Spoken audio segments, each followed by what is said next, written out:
Over you go. Cool. We're away. Okay. So Bobby, first of all, thanks very much for doing this. And to start off, maybe if you could just tell us a little bit about where your family came from, who they were, and all that kind of stuff. Yeah, my dad, he lived 3 doors up the street. He was Jimmy Gaule. He was from Kilbarry originally. He was probably famous in Waterford for fixing bicycles. That's who he was. But he was also a pot filler, was called. He worked on the furnaces in the glass factory. I eventually became a pot filler as well, and then they amalgamated the jobs and we became fancy furnace operatives. It's that nice. But we were started as pot fillers. Okay, and he came from, you said Kilbarry? He did, yeah, himself and his man. How did he end up doing bicycles? What was that? He went to London when he was young and he worked in Fords in London, and in them days they had people who were cycle mechanics as well. So he trained and qualified in Fords in London as a qualified cycle mechanic. Wow. Yeah. And so therefore he was expert at putting them together and fixing things and all that kind of stuff. He was, yeah. He was fairly well known about the bicycles, that if the bicycle shops in town couldn't fix a bicycle, they brought him to me dad. Wow. Yeah. And was there a big interest in racing bikes in Waterford at that stage? Or? There was, and he would help to build bikes with Dominic Griffin, the mechanic across the road. He was very interested in that area. So my dad and Dominic would get involved in the newer racing bikes, and my father would make parts that he couldn't acquire and stuff like that. So with Dominic's help, with all the little shop, the mechanical shop, yeah. And it's funny because people nowadays, young people wouldn't realise that there was a cycle track in the park, wasn't there? There was. For races. And I often tested, if you like, bikes that my dad would have fixed or whatever. He'd ask me to go down and do a few rounds, and he'd stand there and he'd ask me what I thought of it. And I didn't know much about it other than it was pulling this way or it was pulling that way, and I'd tell him and he'd adjust whatever needed to be adjusted and send me off on my way again, yeah. That's brilliant. And then your mum, what was her name? Veni was her name.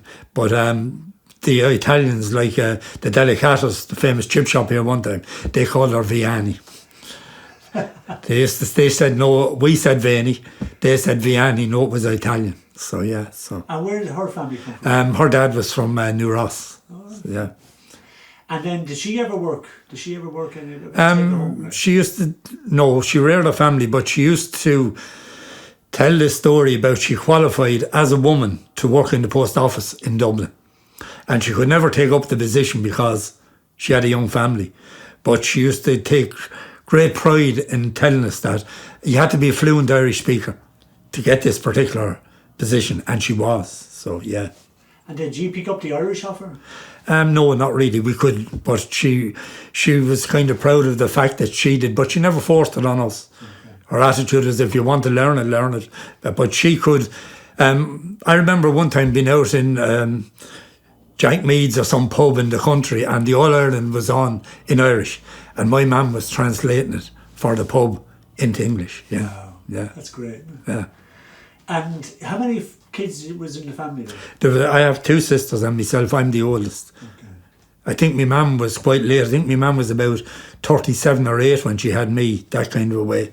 So she was late in life at that time having children, yeah. So. And as a child, was your father in the glass at that stage? He was. He was on the furnaces in Johnstown, yeah. Okay. But he wasn't out in Ballytruckle, was he? He did stuff in Ballytruckle, the same as I did 12 months in Johnstown. My dad did all sorts of bits and pieces. There was a guy in Ballytruckle, a Mr. Batchy. He actually lived in Fidown, where my wife is from. Funny the way it all intertwines. But my dad, Mr. Batchy, got very interested in him, and he had my dad doing bits and pieces in Ballytruckle as well, yeah. Wow. So your family really from the start of the revival of the glass factory. Yeah. And then, and what was in your head, like, you didn't go straight into the glass factory from school, did you? I did. As a young fella, I went into the blowing room. It was called knocking off. The blower would hand you down the glass, you'd straighten it, you put water on it and you knock it off, and another guy carried into the kilns where the process took place to cool it. I did that for 4 years. I went from the factory down here out to where the factory where I started in Kilbarry, but I packed it in after 4 years, yeah. And so, sorry, where did you go to school then, Bobby? I went to the manor. Okay. And so from the manor, what age did you... I went to the tech as well. All right. And I qualified in the tech to have an apprenticeship, but I was working in the glass factory here, and we say it was £2.10 a week, and I was offered an apprenticeship as £1.10. So I obviously stayed in the glass factory. And then, what age did you start in the glass factory?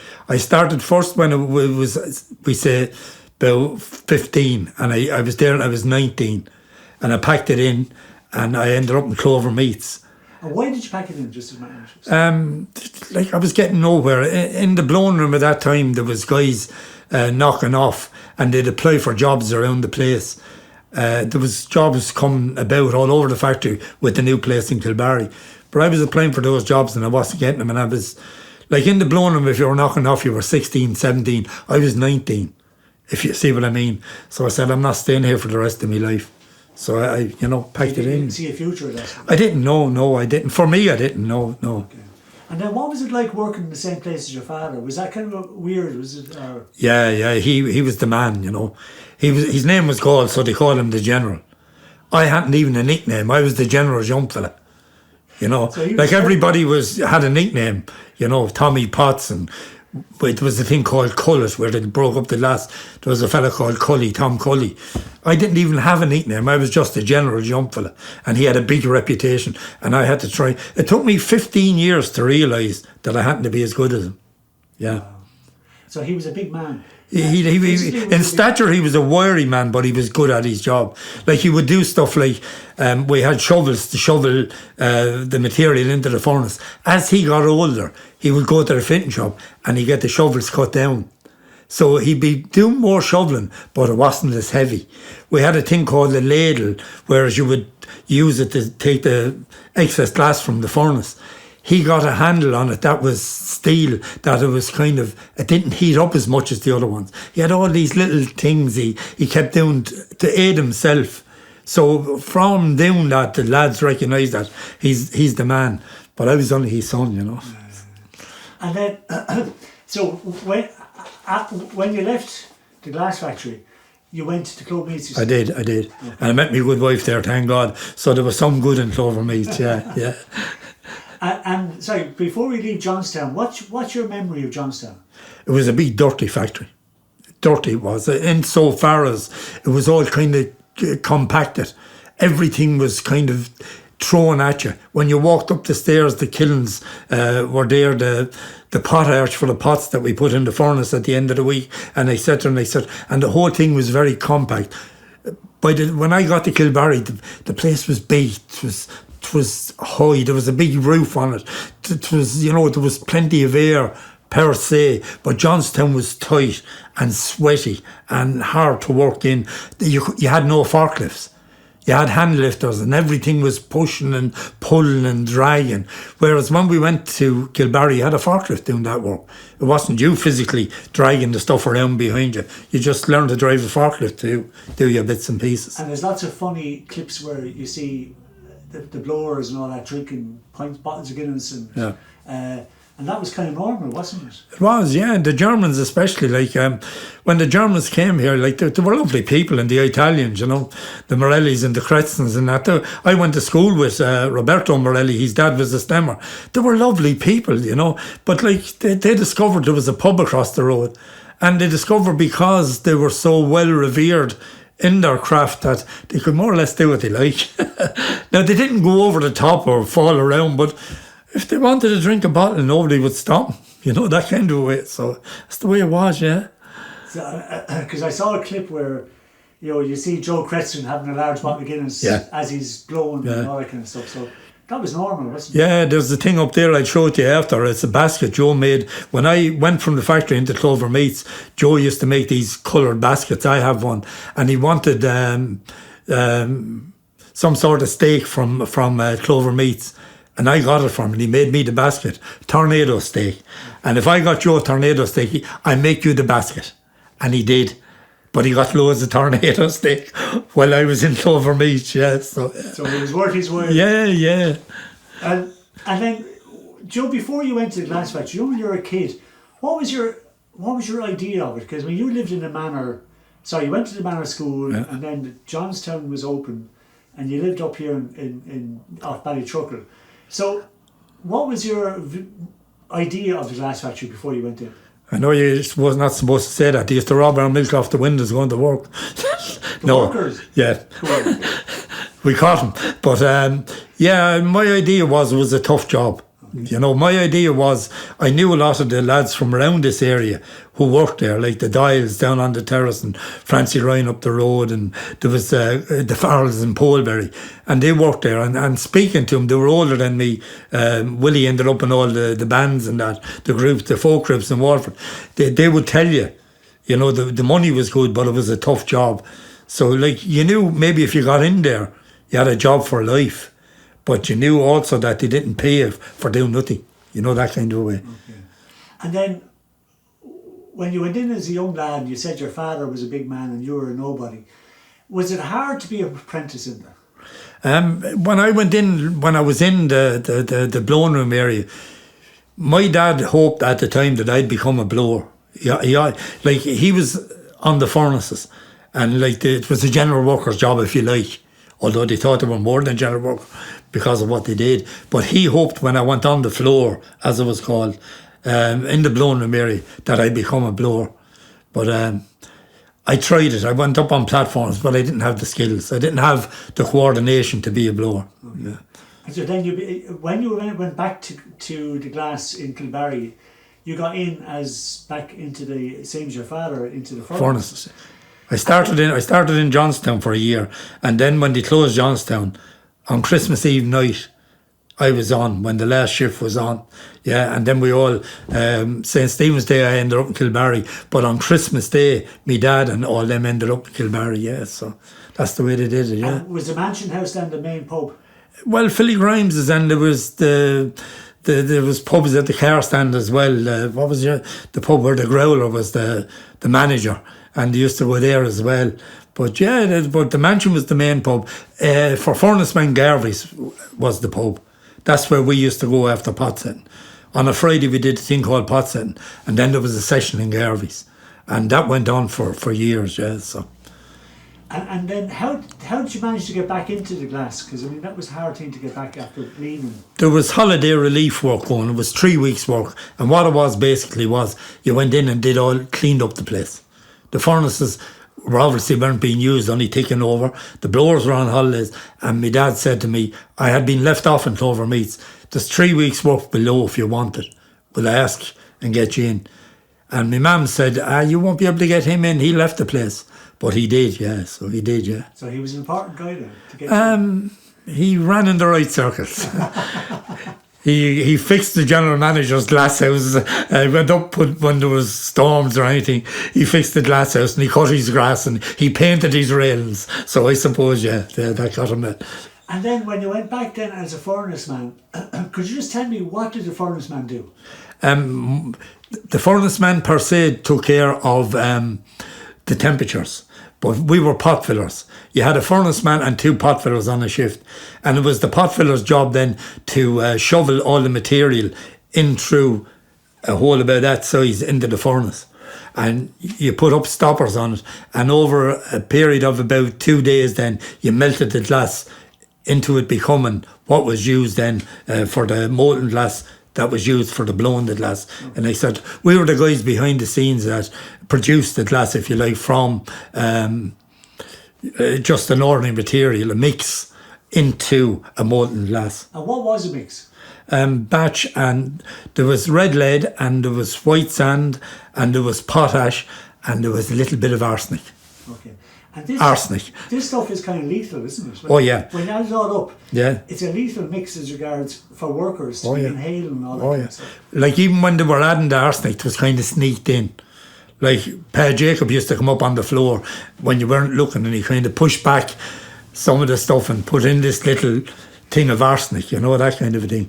But there was skull and crossbones on all the stuff coming in to warn you how dangerous it was, and that was burning fairly fast that you wouldn't read it or see it or be interested in it, yeah. So health and safety wouldn't be very high on it? No, like you worked, in the end they gave us spacesuits, But in them days, you worked with your shirt open to here, and you know the sweat rolling off you, and an old what you call it, an old towel. And you'd be wiping yourself, and as you wiped off the material, the towel was becoming red from the red lead and what had you. But like that's the way it was. Yeah, you mostly had a kind of a tea towel around your neck, and you would be wiping your face as you were shoveling, and like you'd be like a Red Indian.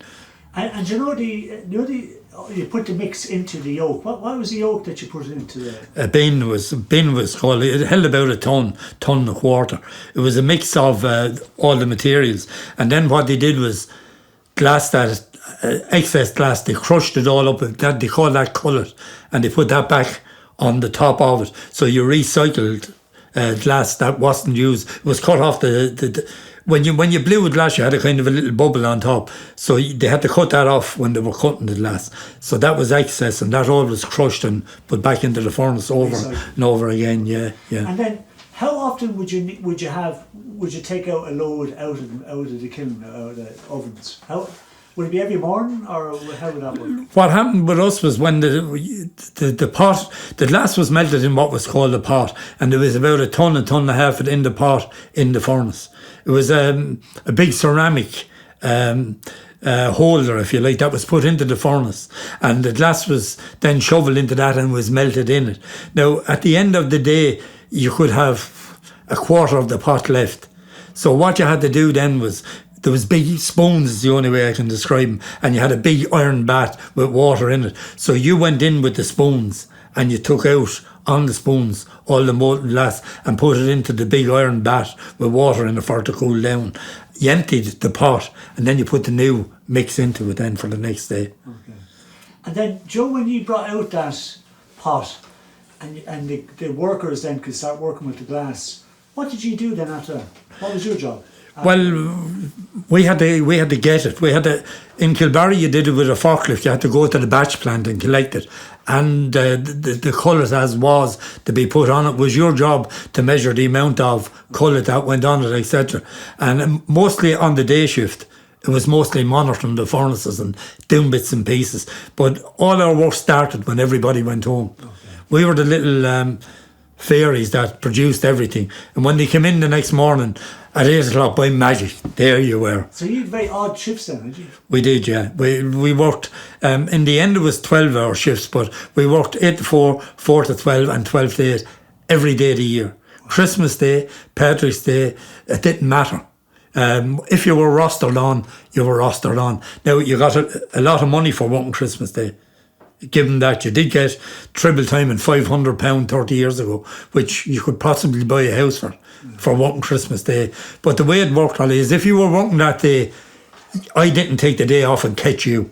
That wasn't done. There was an unwritten law that if you were on, you were on. You went to work, and that was it. I think once in 39 years, there was a guy turned up here on Christmas morning. His mama died. He had his lunch. He said to me, "Bobby, my mama's after dying. Will you go to work?" And I think it was the first Christmas Day I'd gotten off in 13 years. And we had young children. But I looked at Annette and she just nodded. I took his lunch, which I didn't need, and I went to work. That's the way it was, yeah. Wow. And so, like, I mean, Jesus. By the way, I worked the millennium, the change of the centuries. I went in 1999 and I came home in 2000. For that particular shift, we did 12 hours. We got €100 an hour on top of triple time. So I did 12 hours. So I got €1,200 for the shift, plus 300. So I got 1,500 from going from 1999 to the year 2000. And we had a little, they were expecting Armageddon, if you remember. They thought all the electrical things were going to go, and there was all sorts of engineers therefore to do the particular shift. The only thing that went wrong was the fridge cut out. And they knocked on the door. We had this small canteen. We were in the older part and they were down at the new big modern furnace. It was colossal, big thing. That's where they were watching. They didn't mind if our little furnaces went. But there was a knock on the door and they handed in 2 bottles of fairly famous champagne, I was told. I didn't drink. The guy I was on with had a ball that night. So.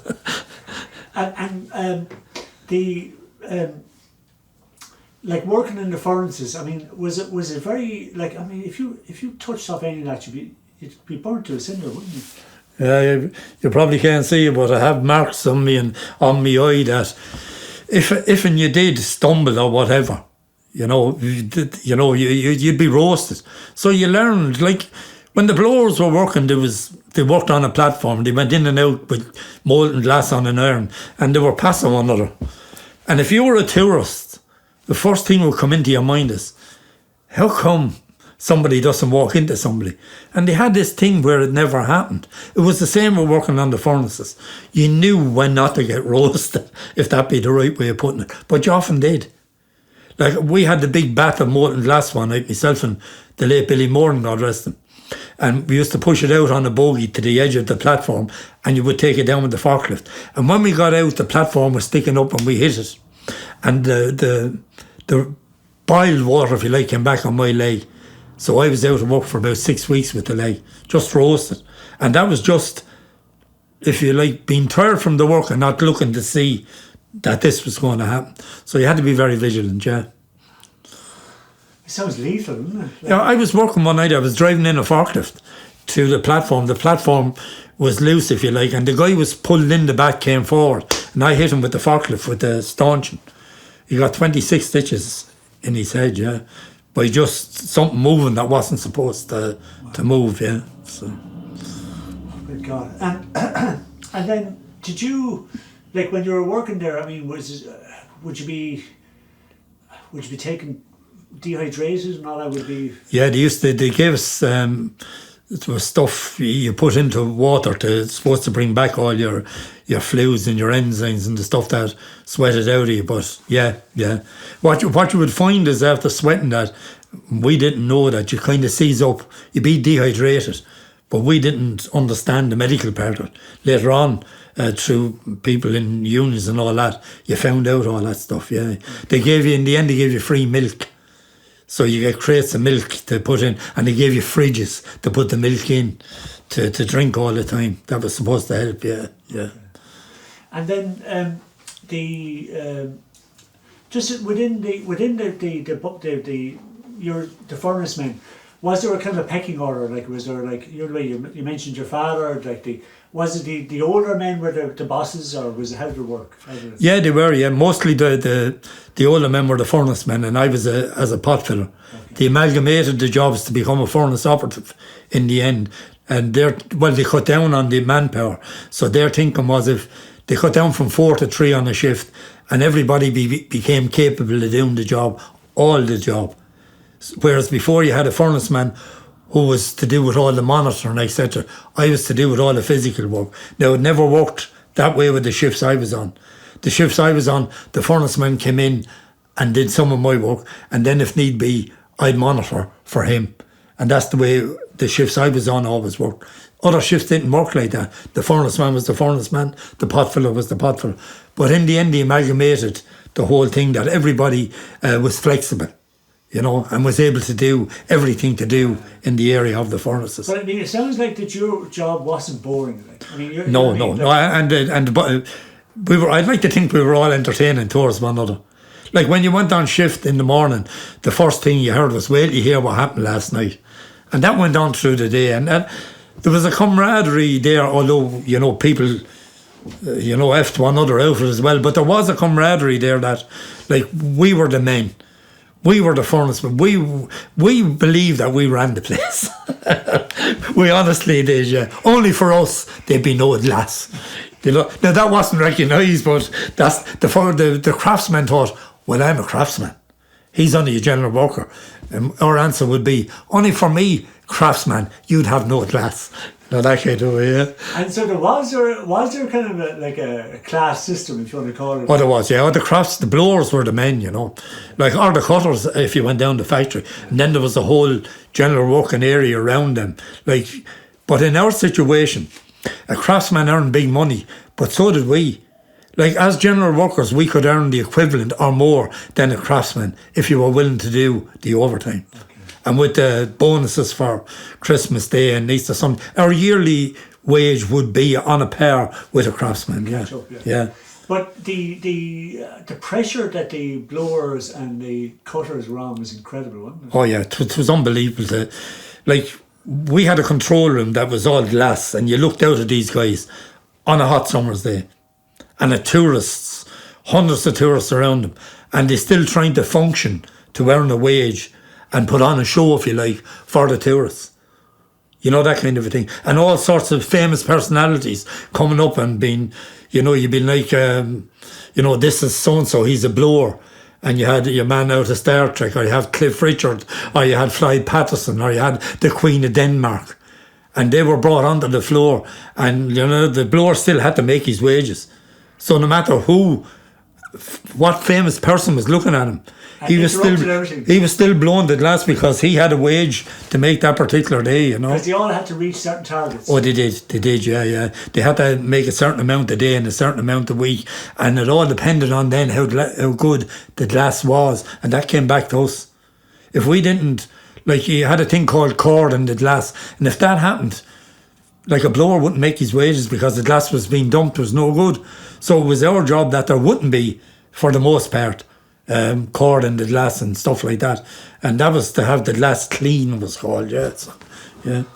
Okay, I mean, and were you glad in the sense that you were a general worker as opposed to like a cutter or a blower? Was it that pressure, or you would have liked to be a blower, you know?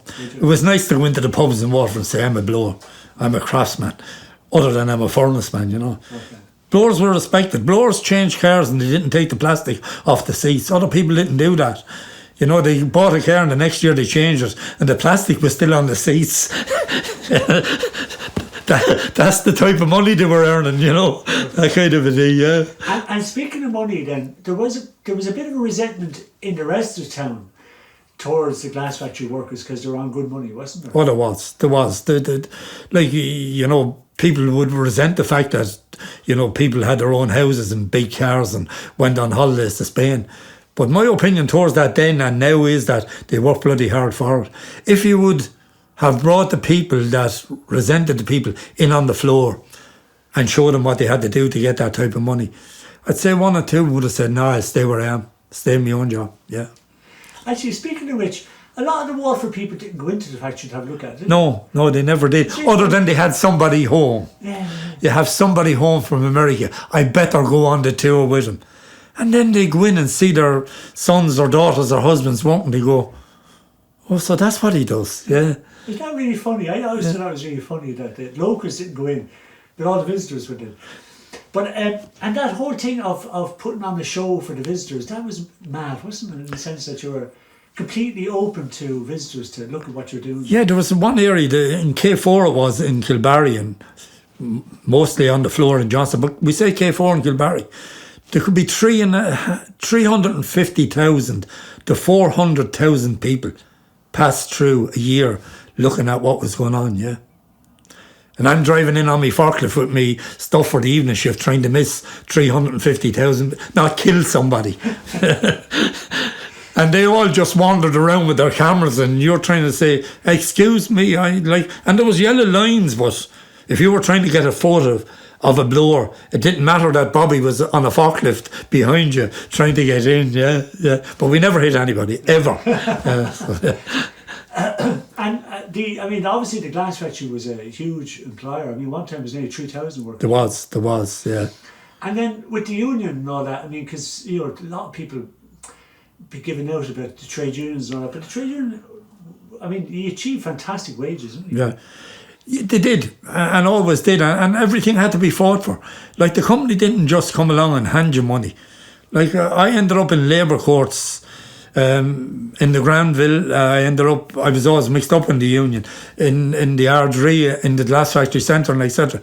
To fight for every penny, you know. Like, in the end, Jimmy Kelly, to do what he did, I give him saying to it. Like, he never let up. He was 10 years fighting in courts and European courts, him and the rest of the union. But Jimmy led it, if you like, to get us the pensions that we have today. It took 10 years of fighting. And I reckon that came from when he was a branch rep on the floor. He just, you know, he had the same fight in him the fight for us kind of a thing, yeah. So. And then how did that work? Because how did someone go from being a worker in the factory onto the union? How did that work? You'd be elected. In my own case, I was a shop steward on and off for years. But when I wasn't a shop steward, I was more dangerous than when I was, because at meetings I wasn't restricted by being a shop steward, so I could say whatever I wanted. Like I was at labour courts in the other room. And they were coming into the room asking me what they would say, because obviously they didn't do shift work and I did. So we were at one in the R3 one time and Kieran Mulvey came in. He said just to see who was in the other room, see who they were talking to. And I'm sitting there with my coffee and they were coming in clarifying stuff from me that they go back into the labour court with. But I couldn't go in because I wasn't elected. So that sort of stuff, yeah. But I loved it. I love being involved, yeah. And then if you were elected and you were a shop steward or whatever, did you continue then to get your money even though you weren't had to a shop steward or a branch rep would still be working, but he'd be called away, we said, to meetings, etc. But then you had two senior shop stewards. They were full time. They had a little office out there, so as that you didn't have to be going to the union office in Coyle Street. They had two full-time union reps on the floor, and that was, for my part, most of the time was Jimmy Kelly and Pat Fitzgerald, yeah. Okay. They were really good at their job, yeah. Okay. And then, I know too, the other thing which I always remember growing up in Waterford was the glass factory workers were very good to causes, helping out causes. So was the money automatically taken out of your wages, or how did that work? They wanted something for the eye unit in Arkeen, and it cost 27,000 at the time. It was colossal money. And they brought it up at a union meeting that this machine needs to be got. So people just said, what do you need to do? And they said they needed to stop X amount of pounds. I think it was a tenner over 6 weeks, which was a fair few bob at the time. So they had a system whereby if you wanted to opt out, you went down to the union office and you signed the form and you didn't pay the tenner. Nobody ever went to the union office. Nobody ever opted out of paying for whatever was needed, yeah. So like money was taken out and then... Out of your wages, and then the union decided where the money was going to go? Well, they decide prior at a union meeting, they'd say there's 27,000 needed for a machine in the eye unit in Arkeen. There's a guy whose wife has cancer and there's a treatment in Germany and they need 16,000. What it would mean is if everybody pays in is £4, £6, €8 a week, everybody for all the hands up, anybody against nobody. That's the way it went. And then also even things like, for example, I remember after the coal miners' strike in England, like in Wales, in the UK, I remember didn't the miners send over a choir one time to thank the glass factory workers because they did, and they did collections in the mines for us. We were on strike, and I remember poor Shammy Power, God rest his soul, and we were in the R3. And Shammy had collected colossal money from the miners, £10,000 or something. For you? For us. And he had come back to say that he had 10,000 for the fund in the R3. And God rest his soul, I'll never forget it, to be told that the strike is over. Shammy nearly started crying, but I have £10,000 here, which was given into the fund and etc. But I remember even there was place like in the Union Hall, the people of the town handed in vegetables and bread and milk towards us when we were on strike pay. So if you wanted stuff for your family to eat, you went down to the Union Hall and did your shopping. And the people of the town did that for us because of what we had did for the general community. You know that. Did you also support the strikers when the union? Oh, we did. We did big time. Yeah, we did. Yeah, we went over like our lads went over and went on the picket lines and showed solidarity and brought money from the factory over to support the cause in Wales as well, especially. Arthur Scargill was on the floor at one stage and he was watching us doing pot setting, and he said if I was representing you, you'd have 3 times the money. He asked us what did we get for doing the job, and we told him, and he got up onto the platform with a brown shop coat as we wore then, and the furnace wall was down in the heat, and he said if I were representing you, the money I'd get you for this. So yeah no better man. yeah Arthur Scargill on pot setting, yeah. So the there was a great was a lot of characters out in the glass factory. There was.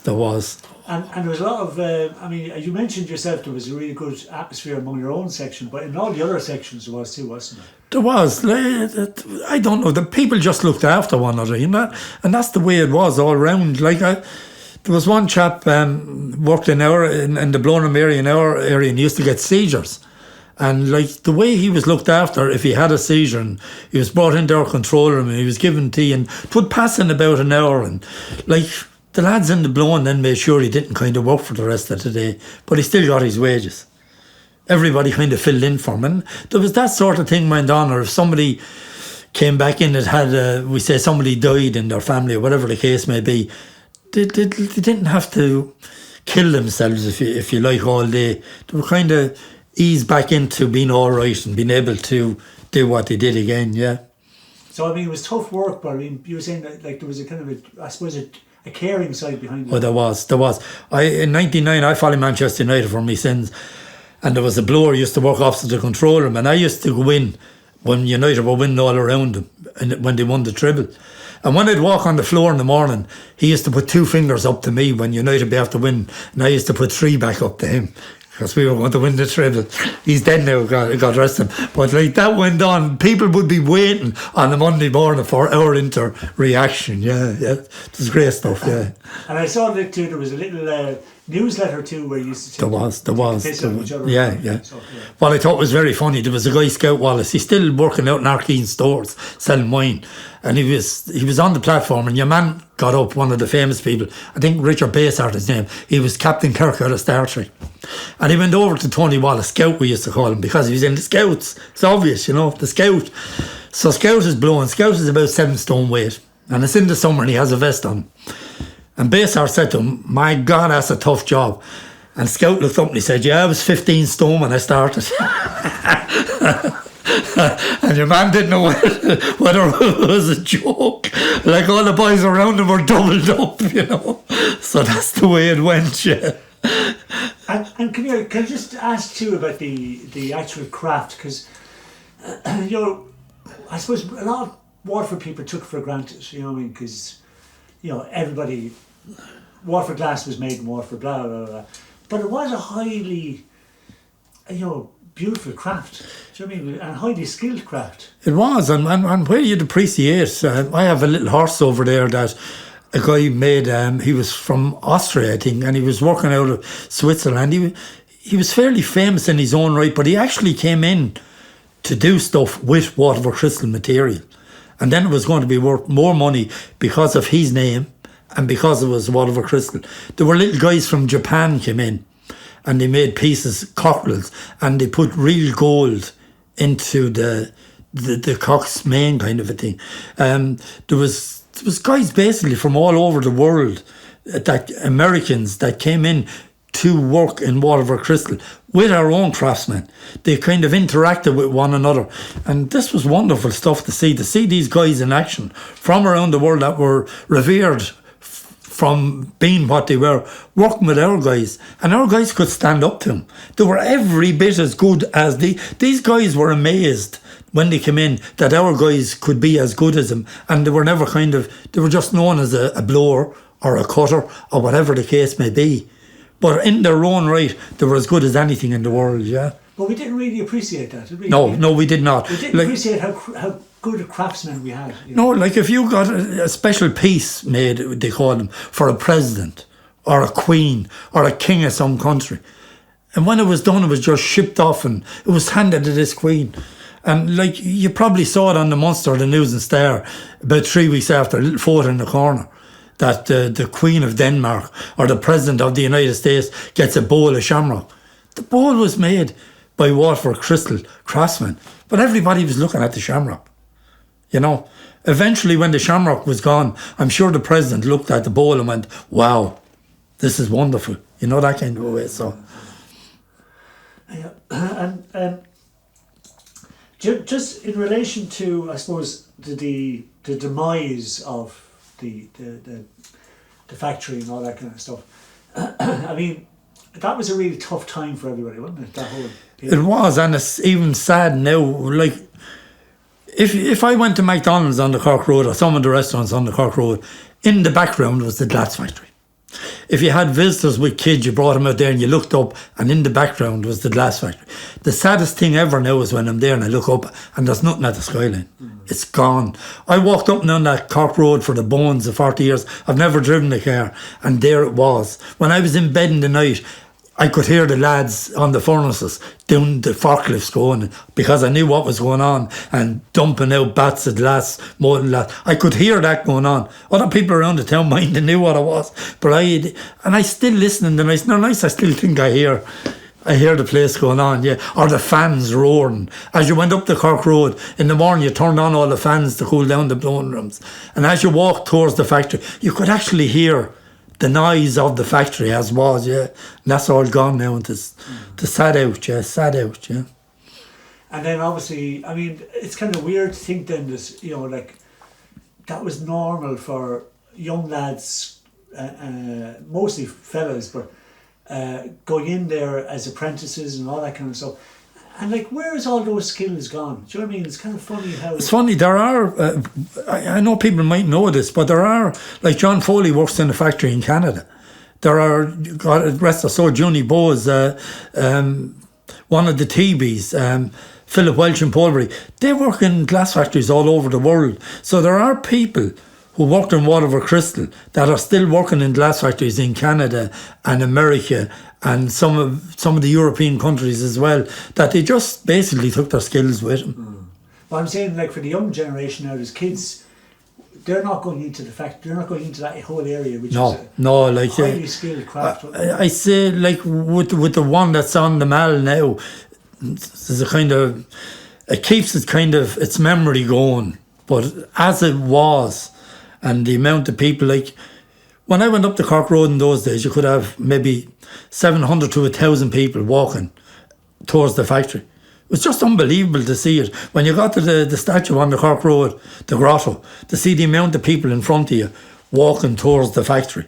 And in the same coming back in the evening. It was amazing at the time. And it's all gone now. Like, even we got to know all the people on the Cork Road. Like in the summer especially, they'd be standing at their doors, nodding at you, going to their own work. And you got to know all those people as well, you know, through the fact that you worked in the glass factory. But that's all gone now, you know, so. And looking back on it now, I mean, what's your I suppose your abiding memory of the whole place? What was it? It gave me this house. I paid off my mortgage here, you know. I bought this house and it went to the door there, and I lived in the street and I knew what had to be done with it. And I was coming from a brand new house in Ballybeg into a house that was 100 years old here. And there was all sorts of work had to be done. And I knew working in the glass factory, I could do, or my wife designed the whole place, we could do this. The fact that I was working in the glass factory. It was crazy now when we moved in, it was so small towards where we lived and what we had to do with it.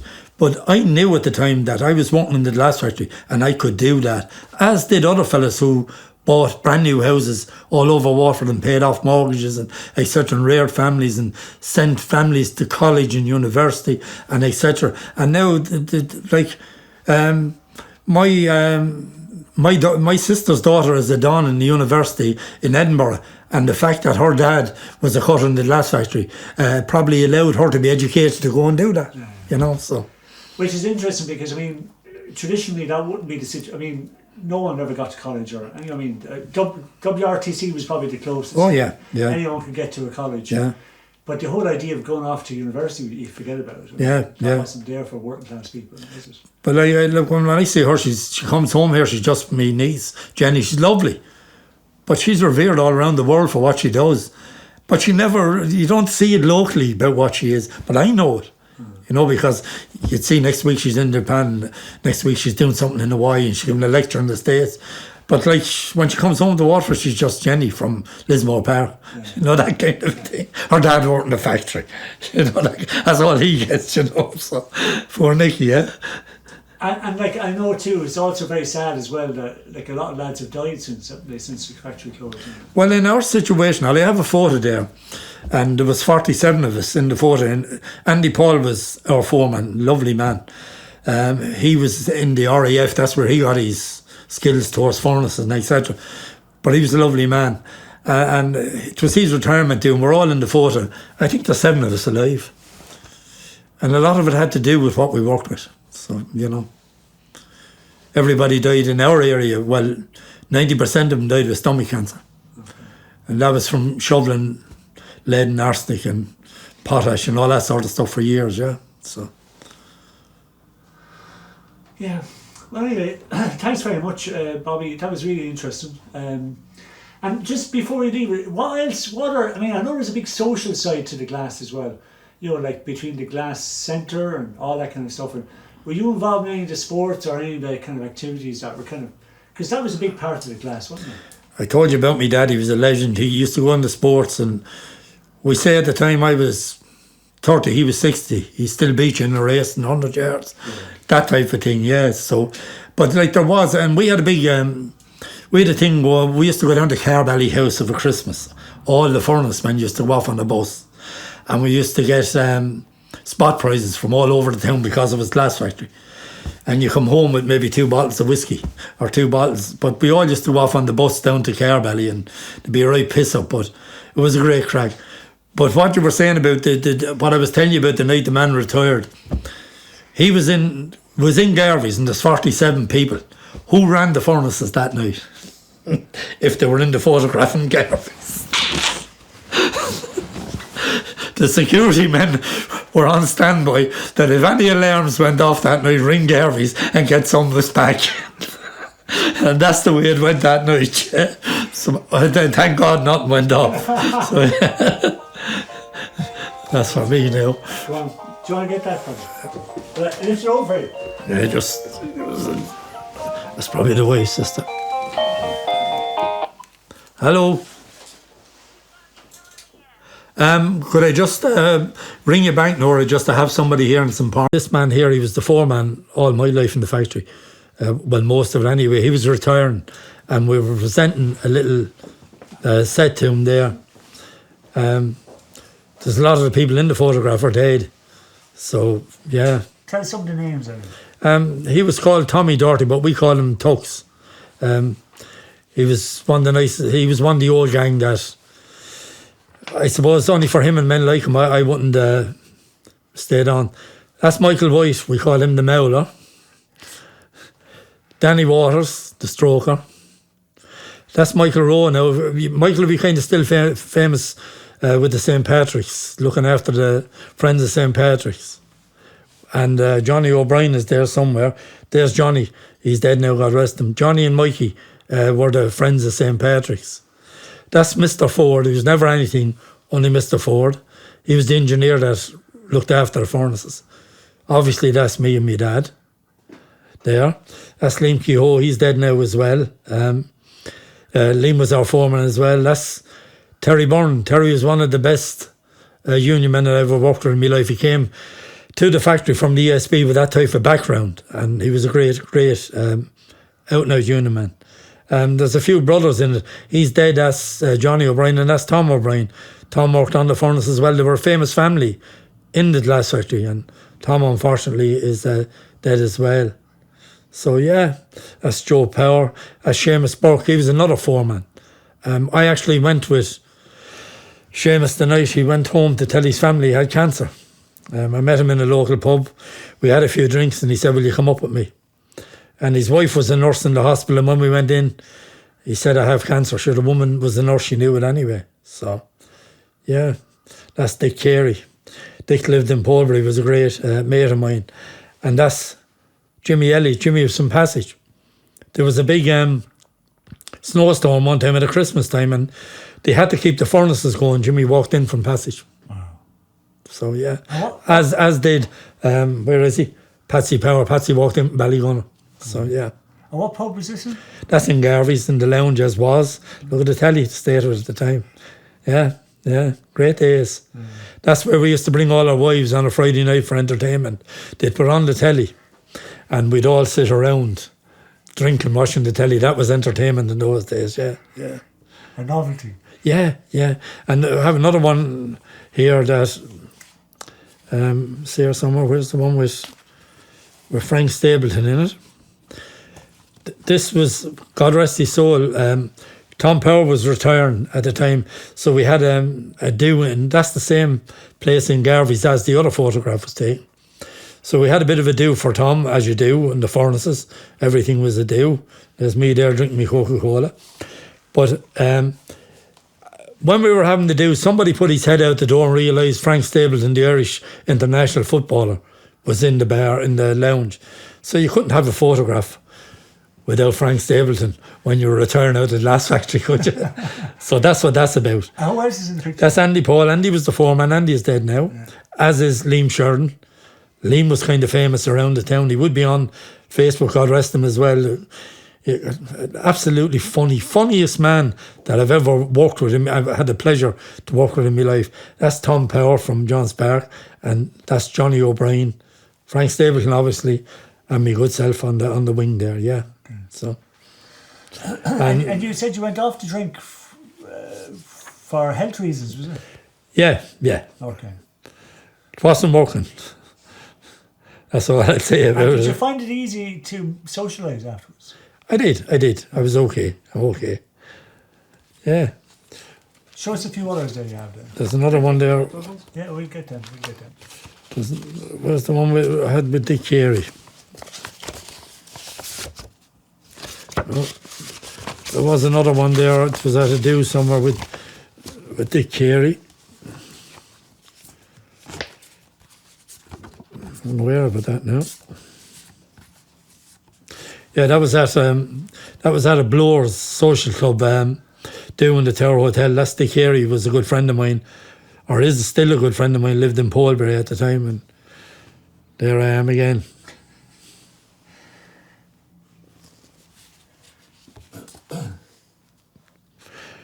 And that one, I'm with the love of my life. Yeah. And this is, as you said, this is before you went. That's before I gave up the drinking. That's 12 months after. So. Clean, a new man. Yeah. Man. Same good-looking woman though, as she is today. Yeah.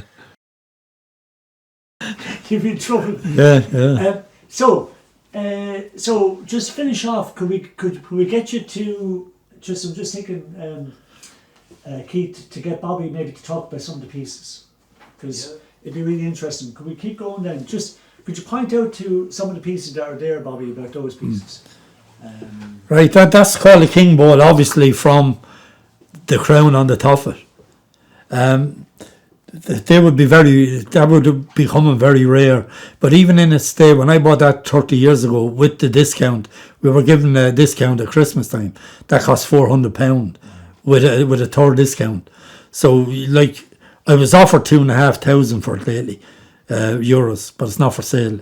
An American that I happen to know through something else, he offered me 2,500.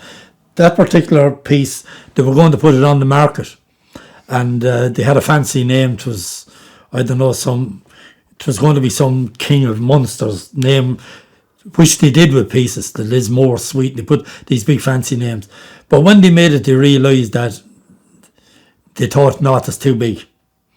We'll never get rid of it. Where will people put it? The only way you could put it, they thought, was in your hall with flowers in it. So they had a meeting and decided that it wouldn't go on the market. But the fact that we'd been involved in bringing it down, you had to reduce the heat of it in what was called a kiln over a period of maybe 2 days with that one. But the fact we'd done that, 6 managers got one each, and the 6 furnace men got one each as well. I didn't rob it. So it's a unique piece. It is, yeah. It's a big, thick base. It is. It's a huge piece that only, like, even some of the lads that I know were cutters would say to me, I cut that shagging thing, that kind of way, So, and they said the whole thing was hard to manoeuvre, yeah, so. And then you have all the little, the swans are famous, aren't they? More they are. Because the workers made these themselves, didn't they? They did. Do you want to just tell us a little bit about them, Bobby? Because, everybody, we'd all be very familiar with them, but the people... Like what you did at the time, if you had people visiting, you got them a pair of swans, and you explained to them there was water for crystal. And it was basically the stemmers that did it. It's all done with shears and it was all craft. That the only thing, when they made the base, they came out of the furnace with the piece and they made the base, and then they dropped a piece of glass down and they used the shears like that along it. That became the wings and the tail. Then they got another piece and they dropped it, and the guy had to call what was pulling it out. So he pulled it out with the shears and dropped it for the head. And then you can see the lovely little head. That was all skill, basically, yeah. That, a blower or a stemmer especially had that stem glass. They had the skills to do. And probably in a few seconds. Well, it didn't take long. Like the blower would be manoeuvring and all, but it would have been the stemmer would have been doing all the little intricate pieces. Yeah. The workers were allowed to take these out, weren't they? Yeah. And there was stuff like that, and there was fishes were made as well, and then they added colour into the fishes, and there was walking sticks, the famous walking sticks that, like being Irish, and Barney O'Gill, Barney, you got away with the walking sticks, pair of Waterford crystal walking sticks. And all it was a piece of glass that was twisted and a little head put on it, so yeah.